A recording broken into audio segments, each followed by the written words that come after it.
Salam sejahtera dan salam Sarawak Maju Makmur bersama saya Janet Bennett. Tumpuan berita, dalam usaha merancakkan lagi sektor pelancongan, Kerajaan Sarawak akan memanjangkan projek peindahan tebingan sungai bermula dari bangunan Brook Dockyard atau limbungan Brook sehingga ke Pusat Penjajah Aneka Rasa Jambatan Gantung Satok di Kuching. Premier Sarawak Datuk Petinggi Tan Sri Dr. Abang Abdul Rahman Zuhari Tun Datuk Abang Openg berkata, projek berjumlah RM160 juta itu akan bermula pada tahun ini dengan kos permulaan sebanyak RM10 juta. Menurutnya, ia akan mengambil masa selama 4 tahun untuk disiapkan.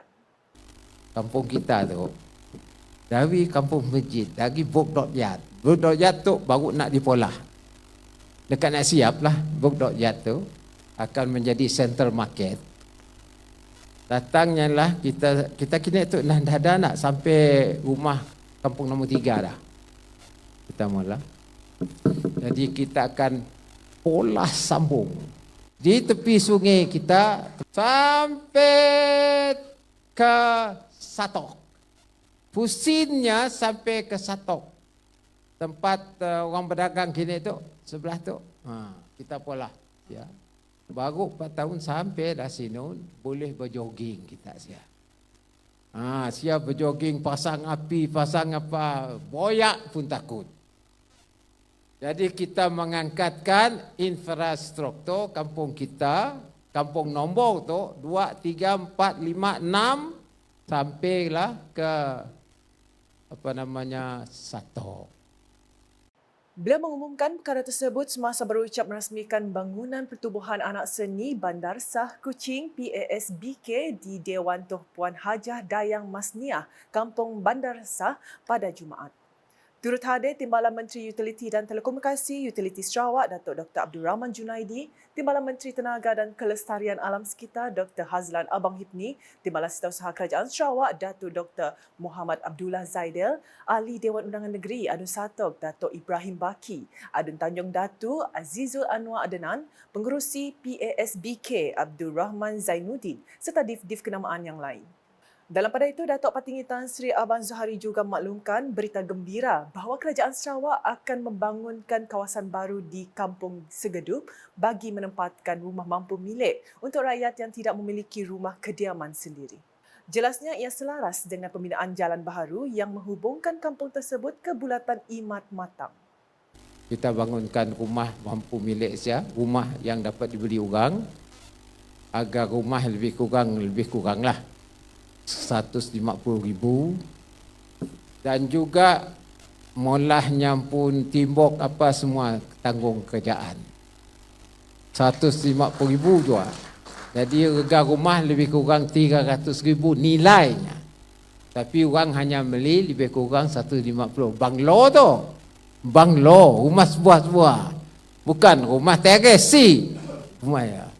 Dan untuk adik kakak kita yang muda tu yang baru nikah, dia dapat nyimpan duit, kerajaan kita maya deposit 10,000 free, kita yang maya. Jadi itu bukan saja untuk kampung kita, seluruh negeri Sarawak kita ada dasar tu untuk membantu rakyat kita memiliki rumah. Menyentuh mengenai bangunan PASBK pula, Datuk Petinggi Tan Sri Abang Zuhari yakin segala perancangan aktiviti mahupun program yang dijalankan di situ dapat dilaksanakan dengan teratur dan menarik minat golongan muda untuk melibatkan diri dalam kesenian, kebudayaan mahupun keilmuan. Dalam majlis sama, beliau telah menghulurkan sumbangan sebanyak RM1 juta kepada PASBK untuk menjalankan pelbagai program mahupun aktiviti sekaligus untuk kegunaan menambah baik kemudahan bangunan berkenaan termasuk pembelian chandelier untuk dewan tersebut.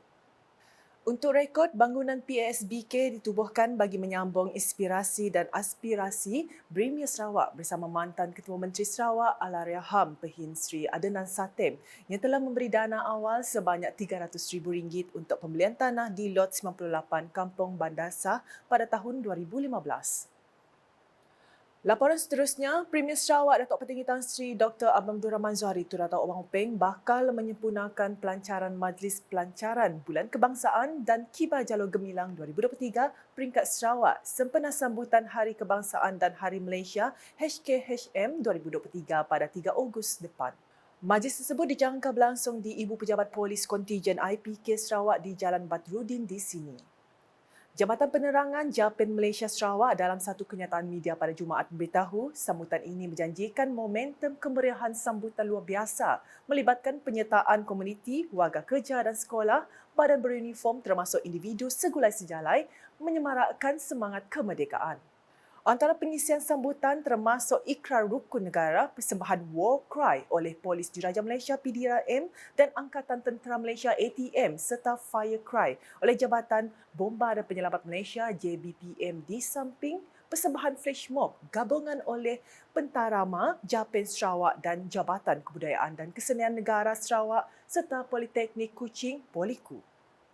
Selain itu, pelepasan konvoi Kembara Merdeka Jalur Gemilang KKMJG 2023 turut akan disempurnakan oleh Premier Sarawak bermula dari IPK Sarawak seterusnya ke bahagian-bahagian utama di negeri ini termasuk merentasi sempadan sehingga ke Sepitang Sabah. Orang ramai dijemput untuk bersama menzahirkan rasa cinta kepada negara melalui platform media sosial dengan berkongsi gambar berkaitan dengan aktiviti kenegaraan sambil menyertakan #HKHM 2023, #Tekad Perpaduan Penuhi Harapan, #Malaysia Madani, #Merdeka 360 di laman sosial masing-masing. Seterusnya, Kementerian Industri Makanan, Komuniti dan Pembangunan Wilayah Sarawak MFICORT komited memastikan keselamatan dan keterjaminan makanan di negeri ini. Timbalan Menteri Industri Makanan, Komoditi dan Pembangunan Wilayah Sarawak, Dato' Dr. Abdul Rahman Ismail berkata, ia adalah bagi merealisasikan matlamat Sarawak sebagai pengeksport makanan menjelang 2030. Dan Yang Amat Berhormat Premier telah pun memberi satu KPI yang Dato' Edwin dan sekarang ni Tuan Sirai perlu kerja keras. Not easy but not impossible. Memanglah tidak ada yang impossible. Iaitu untuk menjadi net food exporter by the year 2030. Nak di-reverse daripada import. Beliau berkata demikian ketika menyempurnakan Majlis Apresiasi MFICORT 2023 di Kuching pada Jumaat. Datuk Dr. Abdul Rahman Ismail menambah, bidang pertanian juga telah menjadi antara fokus utama dalam strategi pembangunan pasca COVID-19 PCDS 2030. Dalam program sama, beliau turut menyampaikan sijil kepada pegawai yang menerima anugerah Perkhidmatan Cemerlang APC, anugerah khas, berpindah tempat bertugas, tamat sangkutan, bersara wajib termasuk tamat kontrak. Kepaparan selanjutnya, Kerajaan Sarawak telah meluluskan dana berjumlah RM350,000 bagi menaik taraf 3 taman rekreasi di kawasan Dewan Undangan Negeri Dun Kota Sentosa di bawah projek Program Transformasi Luar Bandar RTP baru-baru ini. Adun Kota Sentosa Wilfred Yap berkata, peruntukan tersebut dibahagikan mengikut keperluan menaik taraf ketiga-tiga taman rekreasi itu. Jelasnya peruntukan sebanyak RM200,000 telah diluluskan untuk Taman Rekreasi Olive Garden, RM100,000 untuk Semabak Park, manakala RM50,000 lagi diluluskan bagi Taman Lorong Semabak 2B2. Beliau berkata demikian dalam satu kenyataan media selepas mendengar taklimat daripada Majlis Pembandaran Padawan MPP di sini pada Jumaat. Dalam taklimat tersebut, Wilfred Yap meminta MPP agar mempercepatkan kerja-kerja naik taraf bagi ketiga-tiga projek tersebut bagi memastikan ia disiap mengikut jadual. Katanya ia perlu dilaksanakan dengan segera agar masyarakat setempat dapat menikmati manfaat sekaligus menyumbang kepada kesejahteraan masyarakat. Manakala di Bintango, Ahli Parlimen Tanjung Manis Insinyur Yusof Abdul Wahab telah menyerahkan bantuan kepada seramai 16 ketua isi rumah KIR di Kampung Bintango yang terjejas akibat bencana ribut pada Khamis. Dalam kejadian ribut pada 15 Julai lalu, beberapa rumah kediaman telah mengalami kerosakan yang memerlukan kerja-kerja baik pulih dengan segera. Jumlah bantuan yang diterima adalah mengikut kadar kerosakan yang dialami oleh mangsa seperti baik pulih bumbung, dinding dan pendawaian elektrik. Dalam pada itu, Insinyur Yusof berharap bantuan ini akan dapat meringankan beban yang ditanggung mangsa untuk membaik pulih rumah kediaman masing-masing.